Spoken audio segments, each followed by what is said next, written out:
मित्रांनो, काल मी रागामध्ये येऊन जेमिनाईला एक प्रश्न विचारला होता की अनाकर्षक लोकांकडेच जास्त पैसा का येतो, का अनाकर्षक लोक जास्त श्रीमंत होतात आणि का दुसरीकडे सुंदर आकर्षक लोक आयुष्यात मागे राहतात. यावर जेमिनाईने मला 8 अशा गोष्टी सांगितल्या जे मी ऐकून इतकं दंग झालो की मला वाटलं हे सिक्रेट सगळ्यांना पर्यंत पोचावं. त्यातली पहिली गोष्ट, नंबर 1, दिखाव्याचा खर्च की गुंतवणुकीची सवय. पहिली गोष्ट म्हणजे खर्चाचं गणित. बघा, जे लोक स्वतःच्या दिसण्याबाबत खूप सिरियस असतात त्यांचा अर्धा पगार तर स्वतःला मेंटेन करण्यातच जातो. महागडे परफ्युम्स, दर महिन्याला पार्लर किंवा सलूनच्या चक्रा आणि ब्रँडेड कपड्यांचं वेड, हा असा पैसा आहे जो एकदा खिशातून गेला की कधीच परत येत नाही. पण साध्या राहणाऱ्या लोकांचं डोकं वेगळं चालतं. त्यांना 2000 रुपयांचा शर्ट 5 वर्ष वापरायला काहीच वाटत नाही. ते काय करतात, तो वाचलेला पैसा ते शेअर्समध्ये किंवा सोन्यात गुंतवतात. विचार करा, जो पैसा तुम्ही फेस वॉश किंवा नवीन शूजवर उडवताय तोच पैसा हे लोक कंपाऊंडिंगसाठी लावतात. 10 वर्षांनंतर तुमच्याकडे फक्त जुन्या फॅशनचे कपडे उरतात आणि या साध्या माणसाकडे करोडोंची मालमत्ता. श्रीमंत होण्यासाठी श्रीमंत दिसणं नाही तर श्रीमंत असणं महत्वाचं असतं. नंबर 2, डोक्याला ताप नाही, फक्त कामावर फोकस. दुसरं कारण ऐकून तुम्हाला आश्चर्य वाटेल, ते म्हणजे मानसिक शांतता. आता तुम्ही म्हणाल याचा पैशाशी काय संबंध? तर खूप मोठा संबंध आहे. जेव्हा एखादा माणूस स्वतःला खूप टिपटॉप ठेवण्याचा प्रयत्न करतो तेव्हा सकाळी उठल्यापासून त्याच्या डोक्यात तेच विचार असतात. आज कोणता शर्ट घालू, माझे केस बरोबर आहेत का, हा बेल्ट मॅच होतोय का. या छोट्या छोट्या गोष्टी आपल्या मेंदूची खूप ऊर्जा खातात. यालाच म्हणतात डिसिजन फटीग. पण मार्क झुकरबर्ग किंवा स्टीव्ह जॉब्स सारखे लोक बघा, ते रोज तीच कपडे घालायचे का? कारण त्यांना सकाळी उठून हे फालतू निर्णय घ्यायचे नसायचे. त्यांची सगळी मानसिक शक्ती ते बिझनेस वाढवण्यासाठी आणि पैसे कमवण्यासाठी वापरायचे. साध्या माणसाचा मेंदू आरशात अडकलेला नसतो, तो नफ्याच्या गणितात व्यस्त असतो. नंबर 3, सौंदर्याचा शॉर्टकट नाही, फक्त मेहनत. तिसरी गोष्ट थोडी कडू आहे पण खरी आहे. मानसशास्त्र असं सांगतं की सुंदर लोकांना गोष्टी सहजासहजी मिळतात. लोक त्यांच्यावर लवकर विश्वास ठेवतात. पण ज्यांना आपण साधे किंवा अनाकर्षक म्हणतो त्यांच्यासाठी जग इतकं सोपं नसतं. त्यांना माहीत असतं की आपला चेहरा बघून कुणी आपल्याला पैसे देणार नाही. मग ते काय करतात, ते आपल्या कौशल्यावर, आपल्या बुद्धीवर आणि कष्टावर इतकं काम करतात की ते त्यांच्या विषयातले बाप बनतात. सौंदर्याचा कोणताही शॉर्टकट नसल्यामुळे त्यांची यशाची भूक खूप मोठी असते. जिथे एखादी आकर्षक व्यक्ती फक्त आपल्या रूपावर विसंबून राहते, तिथे हा साधा माणूस आपल्या कष्टाने स्वतःचं साम्राज्य उभं करतो. आणि लक्षात ठेवा मित्रांनो, सौंदर्य एक दिवस ओसरतं, पण डोकं आणि पैसा आयुष्यभर सोबत देतात. नंबर 4, ओझं की मालमत्ता. चौथी आणि सर्वात महत्वाची गोष्ट, दाखवण्याची हौस. समाजात मोठं दिसण्यासाठी लोक काय करतात, तर कर्जावर महागड्या गाड्या घेतात, हप्त्यावर आयफोन काढतात. याला म्हणतात लायबिलिटी, म्हणजे खिशातून पैसे घालवणाऱ्या गोष्टी.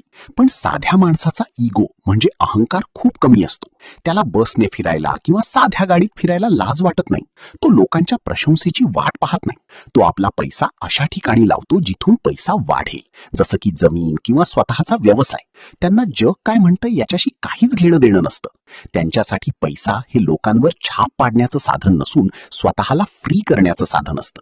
म्हणूनच साध्या लोकांकडे संपत्तीची तिजोरी नेहमी भरलेली असते. नंबर 5, फालतू सोशल प्रेशर पासून सुटका. 5वा पॉइंट म्हणजे सोशल प्रेशर.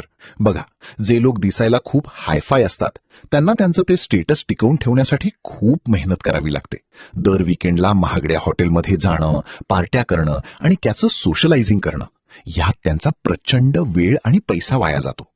पण साध्या लोकांचं कसं असतं, त्यांना अशा फालतू दिखाव्याच्या दुनियेची फिकीर नसते. त्यांना कोणी पार्टीला बोलवलं नाही तरी त्यांना काही फरक पडत नाही. यामुळे त्यांचा जो वेळ वाचतो तो वेळ ते नवीन गोष्टी शिकण्यात किंवा आपल्या बिझनेसच्या आयडियावर काम करण्यात घालवतात. ते गर्दीचा भाग बनण्यापेक्षा त्या गर्दीवर राज्य करण्याची तयारी शांतपणे करत असतात. थोडक्यात काय, तर लोकांच्या नजरेत कूल दिसण्यापेक्षा स्वतःच्या नजरेत सक्सेसफुल होण्याकडे त्यांचा कल असतो. नंबर 6, गुपचूप प्रगती करण्याची ताकद.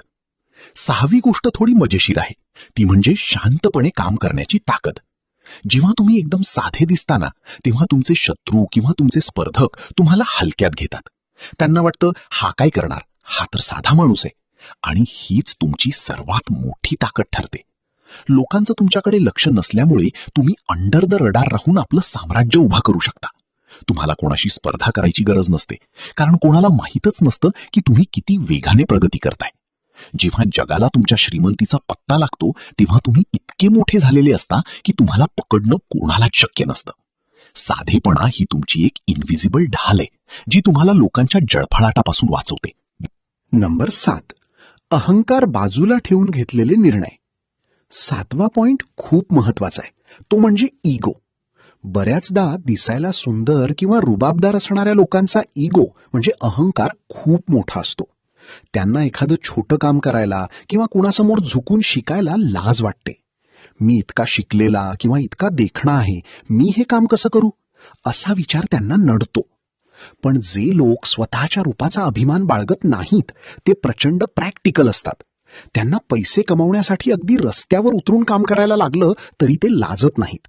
त्यांच्यासाठी नफा म्हणजे प्रॉफिट महत्वाचा असतो, नाव लौकिक नाही. ते हार मानायला घाबरत नाहीत आणि चुकांमधून लवकर शिकतात.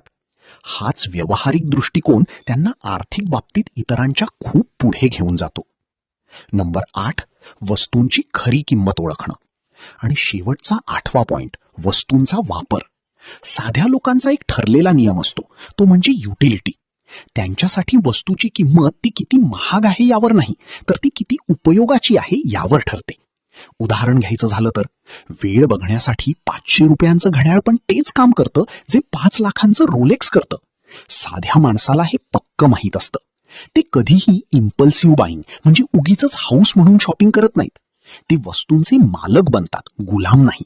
हाच पैशाचा आदर आणि शिस्त त्यांना दीर्घकाळ श्रीमंत ठेवते. त्यांच्या मते पैसा हा उडवण्यासाठी नसून फ्रीडम विकत घेण्यासाठी असतो. मित्रांनो,